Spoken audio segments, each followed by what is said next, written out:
Et salut, j'espère que tu vas bien, t'as passé une bonne semaine, que ça va, que tout va bien pour toi. On se retrouve pour le quatrième épisode concernant les substrats.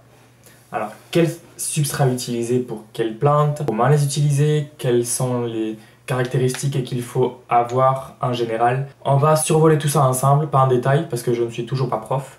Mais voilà, surtout parce que on va partir du principe que tu es une personne qui n'y connaît trop rien. Voilà, il faut faire simple, carré, clair, précis, c'est tout. À quoi sert le substrat? Le substrat, en fait, ça sert aux racines, bien évidemment à la plante en elle-même, mais ça sert aussi d'ancrage. Voilà, le principal rôle entre guillemets, c'est l'ancrage. Et il faut que le substrat réponde aux besoins des plantes. Et il y a une multitude de substrats disponibles dans le commerce. Il y a le substrat pour orchidées, pour plantes grasses, aromatiques, géranium, rosier, universel, rempotage. On va survoler tout ça ensemble. Pas tous en détail, mais une partie. Les principales caractéristiques d'un terreau, il doit avoir une bonne rétention en eau, mais sans excès, parce que s'il y a excès, ça veut dire pourriture des racines et donc des dommages irréversibles à la plante. Il sert d'ancrage et il doit aussi du coup contenir des éléments nutritifs qui vont être indispensables à la plante pour un bon développement racinaire, floral ou foliaire. Concernant par exemple les substrats pour cactés, les cactés donc plantes grasses, cactus, etc. Il faut un substrat ultra drainant. Si jamais vous ne voulez pas acheter de substrat spécial cacté, vous pouvez utiliser du terreau universel auquel vous additionnerez 2 tiers de sable. Voilà, le sable ça va aider au drainage. Les plantes grasses nécessitent un bon drainage.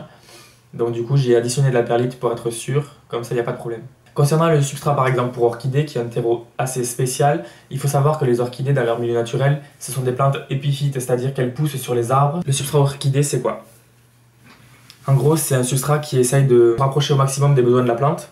D'accord? C'est logique en même temps. Mais c'est composé d'écorce de pin maritime en général, auquel il y a de la sphaigne. C'est la mousse qu'il y a au milieu des écorces. Puisqu'en fait, comme je vous ai dit, c'est une plante épiphyte, donc elle pousse sur l'écorce des arbres. La mousse, ça sert à retenir un minimum l'eau, d'accord? Et comme je vous ai dit au tout début de l'introduction des orchidées, il y a des racines qui servent donc du coup d'ancrage et qui se mettent dans les écorces. Il y a aussi des racines aériennes comme celle-ci, ok, qui elles vont avoir la principale caractéristique de capter l'humidité de l'air ambiant.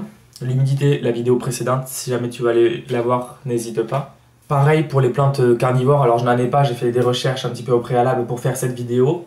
Les plantes carnivores, elles ont un terreau très spécial et pour leur bon développement, en fait, l'idéal, c'est de les cultiver dans la tourbe blonde, pure et dure, si je ne me trompe pas.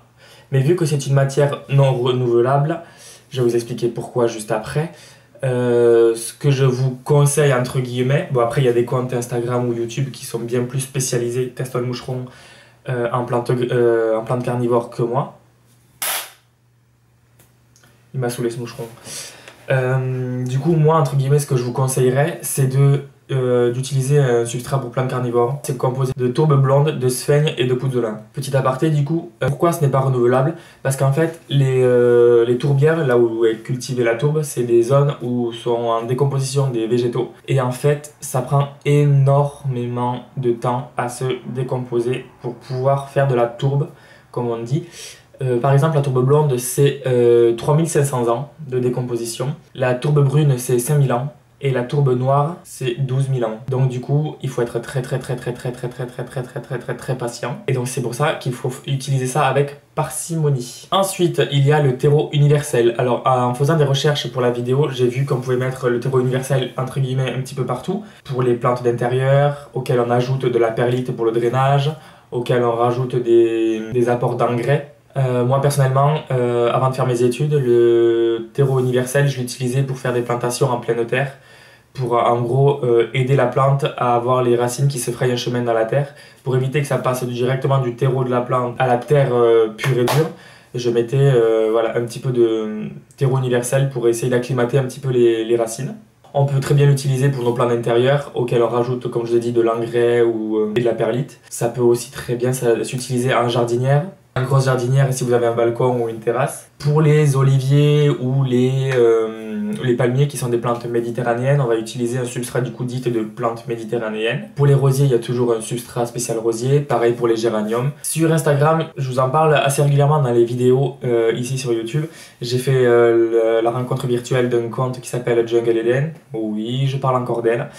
Elle a mis au point un substrat qui s'appelle l'aracée intermédiaire. Alors je vais pas faire une vidéo sur ça parce que ce serait du plagiat, parce que ce n'est pas non plus mon but. Donc du coup je vous invite grandement à aller voir toutes ces vidéos, son compte Insta, c'est vraiment une pépite. Mais voilà, pour vous la faire courte, elle a mis entre guillemets au point un substrat pour les aracées. Donc les aracées, c'est une famille de plantes qui comprend les pothos, syngonium, monstera, spathiphyllum et j'en passe des centaines. C'est un substrat composé de 10% de perlite, 25% de terreau, 25% de sphègne et 40% d'écorce de coco. Jungle Eden, si tu passes par là, n'hésite pas à me corriger si jamais c'est faux, je m'excuse d'ailleurs.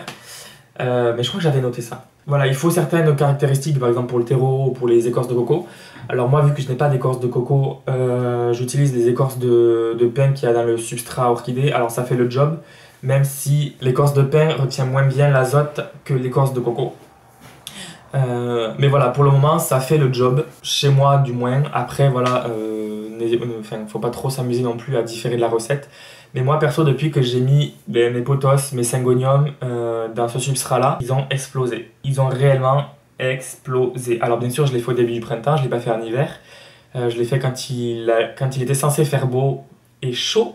Mais voilà, depuis que j'ai basculé certaines plantes dans ce substrat dit aracée intermédiaire, je ne les reconnais plus. Elles sont devenues carrément tarées. Elles ont explosé, elles n'arrêtent pas. Tant mieux, d'ailleurs, c'est le but recherché. Pour les bégonias, je sais pas si vous avez vu la première vidéo, je vous invite à la voir bien évidemment.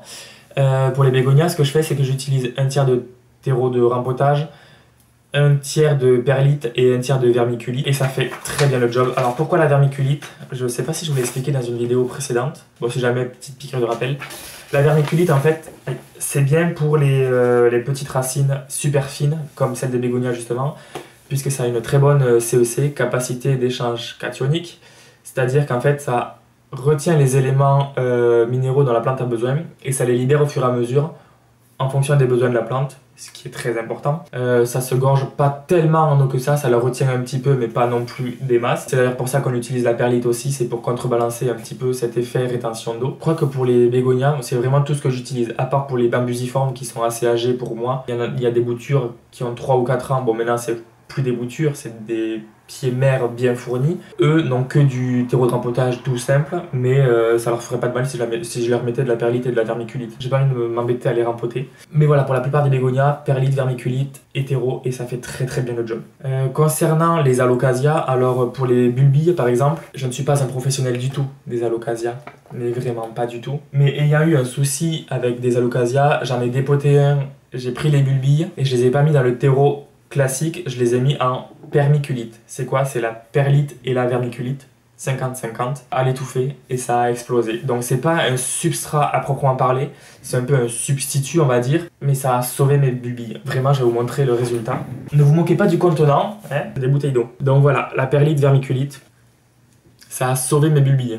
Alors c'est la variété Alocasia macrorhiza qu'on m'avait offerte. Le pied mère a failli claquer. Heureusement, les bulbilles étaient là et ils ont redémarré assez facilement quand je les ai mis à l'étouffer. Mais voilà, c'est de la perlite et de la vermiculite, uniquement ça, avec de l'eau en fond, comme vous pouvez voir. Comme ça, le substrat est toujours humide et ça va très bien. Donc je décide de vous en parler maintenant pour vous montrer qu'il y a autre chose que le terreau pur et dur. Il y a des alternatives qui marchent aussi très bien. Mais voilà, en fonction de la plante que vous avez acheté, pardon, que vous aimez ou que vous voulez, renseignez-vous au préalable sur le substrat. Renseignez-vous sur internet ou même en jardinerie. C'est tellement vaste le sujet des substrats que si je rentrais dans les détails, il y aurait une vidéo d'1h30. Mais n'étant pas du tout le but, vu que c'est une série pour les gens qui sont débutants dans les plantes, on va rester vraiment sur les bases et on a survolé ensemble les caractéristiques des substrats. Donc j'espère que ça vous a aidé. Si vous avez des questions, n'hésitez pas à commenter. Si le cœur vous en dit, n'hésitez pas à me suivre, à vous abonner, à kiffer. Tout simplement. La semaine prochaine, ce sera une vidéo sur la chaleur. Je vous fais des bisous, je vous dis à la semaine prochaine, portez-vous bien et à la semaine pro.